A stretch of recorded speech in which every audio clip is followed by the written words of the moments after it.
the footage itself says it all. Those scenes were both shameful and disgraceful. We said that we were resolved to uphold the rule of law and the Parade Commission determination not to allow the return parade past the Ardine shop fronts. We did that. We did so impartially, and we did so firmly. I cannot praise highly enough this morning the courage, the professionalism and the restraint of my PSNI colleagues and those from England, Wales and Scotland who joined us in making sure that the rule of law was upheld. My colleague will give you some further detail in terms of injuries later. But if I could sum up my thoughts on them, it's simply this. They were brilliant. They were brilliant in the interests of everybody in Northern Ireland in making sure that the rule of law was upheld at some personal cost. Now, much of the day across Northern Ireland passed peacefully. It's right to put things in perspective. The parades in Derry, Londonderry, across many areas of Northern Ireland, I think were examples of tolerance, of self-respect, and the images across the world should have been those. Sadly, I suspect they won't be. They'll be about the localised disorder. But I need to put things in perspective. Much of what took place yesterday was a day of celebration for many people.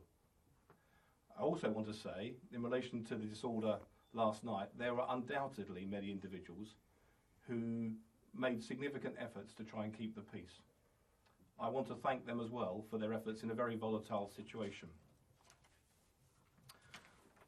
But that said, I think that this morning some of the leadership within the Orange Order needs to reflect upon whether they provided the responsible leadership asked for by myself and by the party leaders. Some of their language was emotive, and having called thousands of people to protest, they had no plan and no control. And rather than being responsible, I think the word for that is reckless.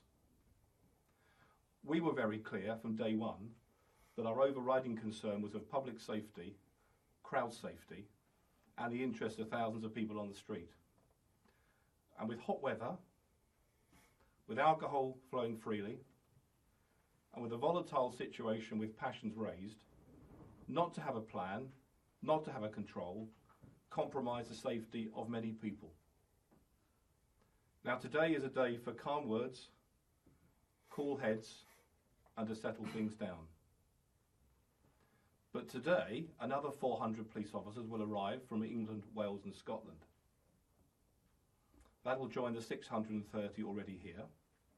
Last night we put over 4,000 police officers on the streets, and you can be assured, as we did last night, that the rule of law will be upheld, and that with those colleagues from England, Wales and Scotland, we will ensure that the peace is maintained.